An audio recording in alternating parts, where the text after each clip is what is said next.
काही नाही, ऐकायला मी आहे इथे सदैव उपस्थित आहे, त्यामुळे काही टेन्शन नका घेऊ. तर आपला जो काही मुद्दा आहे आपण चर्चा करत आहोत. गडद लाल मृदा सह्याद्री पर्वताच्या उत्तर भागात आढळते. महत्त्वाचा मुद्दा पालघर, ठाणे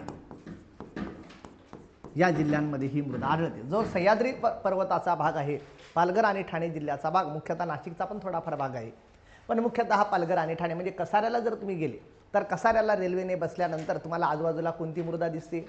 दगड किंवा माती कोणत्या लाल रंगाची दिसते, काळी दिसत नाही. म्हणजे तो गडद लाल रंग असतो, तेवढं लक्षात ठेवायचं. कसारा लिहून ठेवा वाटलं म्हणजे तुमच्या लक्षात येईल की कसाऱ्याच्या भागात कोणती मृदा आढळते, गडद लाल रंगाची. कसारा म्हणजे डोंगरा माथ्यावर आहे, बरोबर आहे. आणि मग सह्याद्रीचा जो उत्तर भाग आहे, या उत्तर सह्याद्रीच्या भागामध्ये ही गडद लाल रंगाची मृदा आढळते, पहिला मुद्दा. यानंतर दुसऱ्या प्रकारची जी मृदा आहे, किनाऱ्यालगत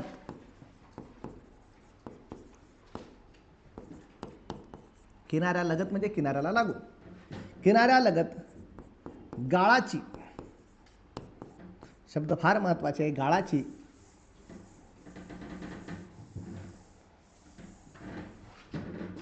वाळू मिश्रित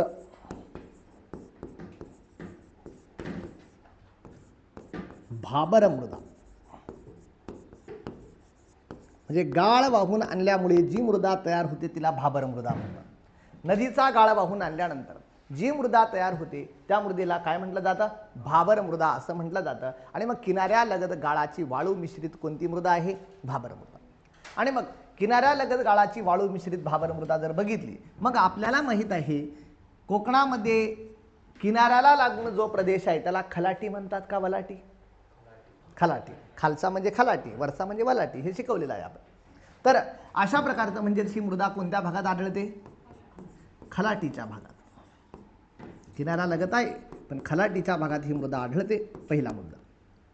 ही जी मृदा आहे वाळू मिश्रित मृदा आहे, ही मृदा खारपट मृदा असते, कारण समुद्राची भरती ओटी ही चालू असणार या मृदेमध्ये. ही मृदा कोकणातील नद्यांनी वाहून आणलेल्या गाळामुळे तयार होते.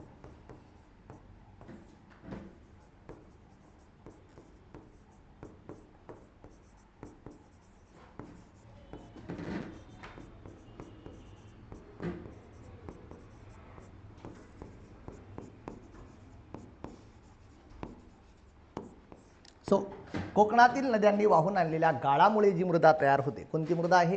किनाऱ्यालगत गाळाची वाळू मिश्रित भाबर मृदा आहे. मग या मृदेमध्ये ही मृदा अपरिपक्व मृदा आहे, कारण परिपक्व होण्यासाठी त्याच्यामध्ये बाकीचे घटक पाहिजे, पण याच्यामध्ये मीठच मिसळतं. मीठ म्हणजे समुद्राचं पाणी. आणि मग अशा प्रकारची या मृदेमध्ये जी पिकं आहे ती म्हणजे नारळ, पोफळी, काही प्रमाणात भाताचं पीक घेतलं जातं. तर अशा प्रकारचं नारळाचं पीक आहे, पोफळीचं पीक आहे, किंवा काही ठिकाणी भाताचं पीक घेतलं जातं. अशा प्रकारची किनाऱ्यालगत गाळाची वाळू मिश्रित मृदा, अपरिपक्व मृदा ही एवढी काही चांगली नाही, कारण ती वाळू मिश्रित आहे. तरी पण नारळ, पोफळी आणि भाताचं पीक या मृदेमध्ये घेतलं जातं. तर अशा प्रकारची दुसऱ्या क्रमांकाची मृदा आहे किनाऱ्यालगत गाळाची वाळू मिश्रित भाबर मृदा. तिसरे प्रकारची मृदा आहे जिला जांभी मृदा म्हटलं जातं,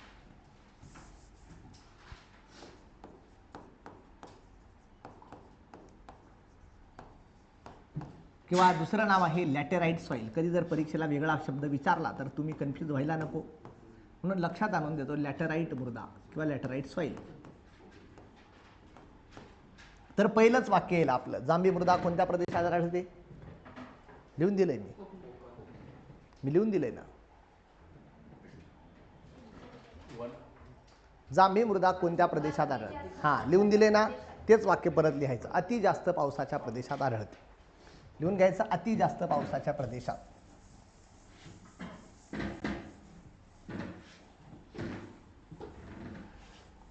तर अति जास्त पावसाच्या प्रदेशात जांभी मृदा आढळते. मग डोकं वापरा आणि विचार करून उत्तर द्या. प्रश्न ऐका व्यवस्थित, डोकं वापरायचं, पण वहीत नाही बघायचं. महाराष्ट्रात सह्याद्री पर्वतात दक्षिणेकडून उत्तरेकडे जाताना, परत एकदा ऐका व्यवस्थित, सगळ्यांसाठी प्रश्न आहे. महाराष्ट्रातील सह्याद्री पर्वतीय भागात दक्षिणेकडून, लक्षात आलं ना, दक्षिणेकडून उत्तरेकडे जाताना पावसाचे प्रमाण वाढत जाते, कमी होत जाते का सारखे राहते? अंदाज आपण आपला बोलत राहा.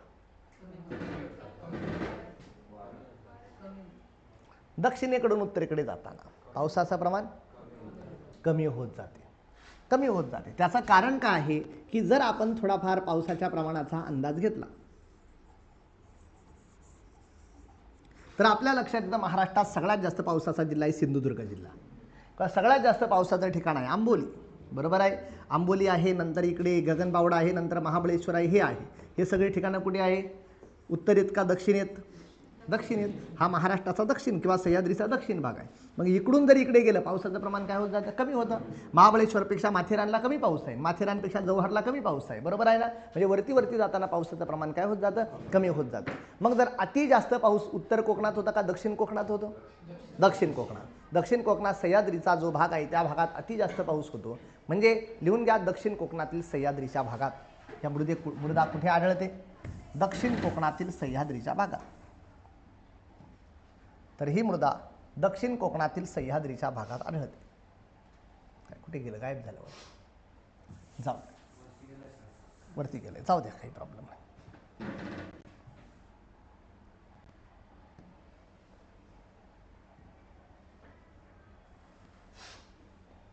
तर दक्षिण कोकणातील सह्याद्रीच्या भागात आढळणारी मृदा आहे कोणती मृदा आहे? जांभी मृदा. मग अशा प्रकारचं दक्षिण कोकणात अति जास्त पाऊस होतो. आंबोली आहे, अशा प्रकारची सावंतवाडी आहे, आंबोली आहे, महत्त्वाची ठिकाणं आहे. आणि त्या भागात अति जास्त पावसाच्या प्रदेशात ही मृदा आढळते. काय होतं? प्रचंड मोठा पाऊस पडला की सह्याद्री पर्वत जो काही बनलेला आहे बेसाल्ट खडकापासून बनलेला आहे आणि बेसाल्ट खडकामध्ये लोहाचं प्रमाण जास्त आहे. लोखंडाचा फॉर्म्युला काय आहे? Fe. तर लोहाचं प्रमाण जास्त आहे आणि मग काय होतं? अति जास्त पावसामुळे त्या भागात नेहमी पाण्याच्या संपर्कात किंवा ह्युमिडिटीच्या संपर्कात तो खडक राहतो. आणि जर लोखंड आहे, लोह म्हणजेच काय? लोखंड. लोखंड जर जास्तीत जास्त दमट वातावरणात किंवा पाण्याच्या संपर्कात राहिला तर लोखंड काय होणार? गंजणार, बरोबर आहे. म्हणजे लोखंड गंजतं. मग लोखंड गंजल्यानंतर रंग जसा येतो तशा प्रकारचा रंग याला येतो, नंतर त्याच्यामध्ये जांभळट रंग मिक्स होतो. म्हणून मग त्या मृदेला काय म्हटलं जातं? जांभी मृदा. तर अशा प्रकारचं जांभी मृदा या भागात आढळते. जांभ्या मृदेमध्ये ह्युमसचं प्रमाण जास्त होतं. ह्युमस म्हणजे वनस्पतीने वाहून आणलेला पालापाचोळा, बरोबर आहे. मग या भागात आपल्याला माहिती आहे आंबोलीच्या भागात भरपूर वृक्ष आहे, ते झाडं पानं घालणार म्हणजे तो पालापाचोळा त्याच्यामध्ये जास्तीत जास्त मिसळलेला असणार, म्हणजेच त्यामध्ये ह्युमसचं प्रमाण जास्त असणार. तिसरा महत्त्वाचा आणि सगळ्यात महत्त्वाचा मुद्दा की या जांभ्या मृदेमध्ये, तर ही जी जांभी मृदा आहे तिचा संदर्भ बघितला, तिच्यामध्ये लोह, बॉक्साईट आणि तर अशा प्रकारचं लोह, बॉक्साईट आणि मॅंगनीज यांचे प्रमाण जास्त असते. कोणत्या खनिजांचे प्रमाण जास्त असते? लोह, बॉक्साईट आणि मॅंगनीज. लोह म्हणजे लोह खनिज. लोह, बॉक्साईट आणि मॅंगनीज यांचे प्रमाण जास्त असते. गेलं का? काय गडबड होते काय कळत नाही. हां, आलं, धन्यवाद. तर आपला मुद्दा आहे लोह, बॉक्साईट आणि मॅंगनीज. तुम्ही हवं तर पूर्ण लिहा, मला फक्त वेळ कमी आहे त्यामुळे मी शॉर्टमध्ये लिहितो. लोह, बॉक्साईट आणि मॅंगनीज यांचे प्रमाण जास्त असते. कोणत्या मूलद्रव्यांचे प्रमाण जास्त असते? लोह, बॉक्साईट आणि मॅंगनीज. मग बॉक्साईटपासून काय बनवतात? ॲल्युमिनियम. मग ॲल्युमिनियम जरी पर्याय आला तरी पण बॉक्साईट आणि ॲल्युमिनियम, बॉक्साईटपासून ॲल्युमिनियमच बनवतात. त्यामुळे ॲल्युमिनियम जरी पर्याय आला तरी तोच असणार आहे, लक्षात असू द्या. तर अशा प्रकारची ही मृदा या पर्वतीय प्रदेशात आढळते.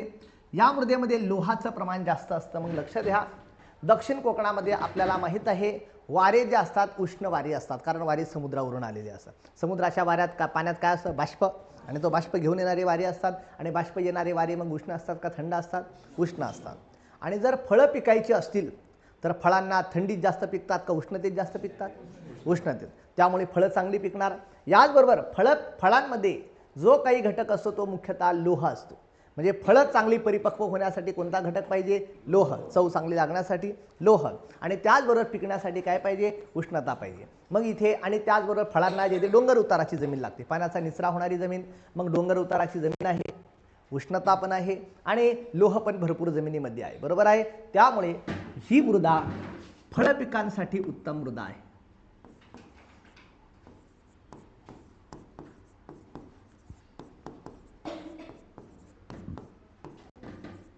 तर ही जांभी मृदा आहे फळ पिकांसाठी अतिशय उत्तम प्रकारची मृदा आहे. फळाच्या पिकांसाठी अतिशय उत्तम प्रकारची मृदा जांभी मृदा आहे. मग आपल्याला माहित आहे या जांभ्या मृदेमध्ये कोणकोणती फळं येतात. पहिला आहे नारळ. तिकडे गेला तर नारळाच्या बागा जास्त दिसतील, बरोबर आहे. यानंतर आपल्या लक्षात येते पोफळी, त्यानंतर कोकम, एक फळ आहे रातांबी. रातांबी नंतर महत्वाची आहे काजू, सुपारी,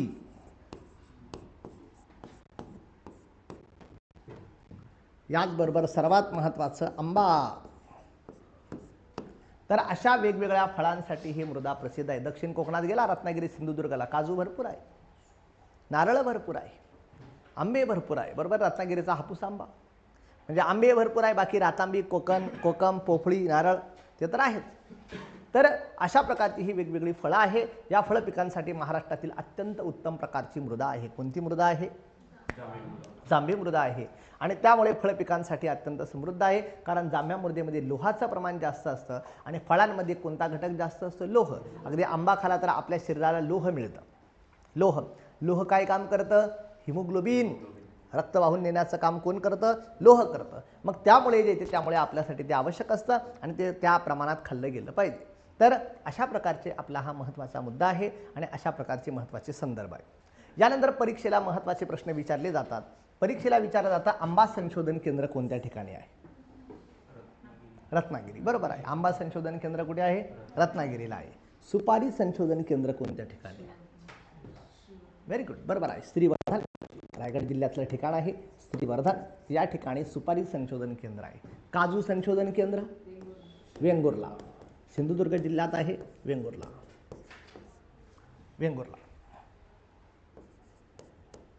हे कॉमन प्रश्न आहे. काजू हे रातांबी जाऊ द्या, कोकम जाऊ द्या. नारळ संशोधन केंद्र भाटे, रत्नागिरी. रत्नागिरी जिल्ह्यातील भाटे. भाट्याची खाडी कोणत्या नदीच्या मुखाशी? प्रयत्न करा, टेन्शन घेऊ नका. आपले जरा हायर लेवलचे प्रश्न असतात पण ते तयारी त्या लेवलची पाहिजे. भाट्याची खाडी, तर भाट्याची खाडी काजवी नदीच्या मुखाशी आहे. काजळी नदीच्या मुखाशी आहे आणि ज्या ठिकाणी नारळ संशोधन केंद्र रत्नागिरीच्या थोडंसं खाली लगेच भाटी आहे. ओके, हरकत नाही. पण अशा प्रकारची दुसरी मृदा आहे कोणती? जांभी मृदा. तिला दुसरं नाव काय आहे? लॅटराईट मृदा. लक्षात ठेवायचं, कारण कधी कधी काय होतं, जोड्या लावायला जांभी मृदा पर्याय देत नाही, देतात लॅटराईट सॉईल. आपण तर पाठ करून गेलो, झालं ना कन्फ्युजन.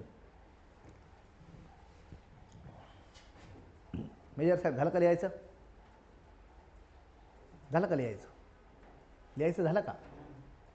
तर आपला मुद्दा आहे अशा प्रकारची ही महत्त्वाची मृदा म्हणजे उत्तर कोकणात आढळते काळी मृदा. पण दक्षिण कोकणात कोणती आढळते? ही दक्षिण कोकणातच आहे ना. अति जास्त पाऊस कुठे होतो? उत्तर कोकणात का दक्षिण कोकणात? दक्षिण कोकणात. म्हणजे रत्नागिरी आणि सिंधुदुर्ग जिल्ह्याच्या पर्वतीय भागात ही मृदा आढळते. पर्वतीय भागात ही अशा प्रकारची मृदा आढळते. त्यामुळे फळांचा प्रदेश म्हणून प्रसिद्ध आहे. अजून पिकं लिहायची, भाताचं पीक लिहू शकतात. भात फळ पिकं होती म्हणून फळच सांगले, पण भाताचं पीक पण तिथे मोठ्या प्रमाणात घेतलं जातं. तर अशा प्रकारचा हा आहे महत्त्वाचा संदर्भ. यानंतर पुढची मृदा आहे ती मृदा म्हणजे काळी मृदा.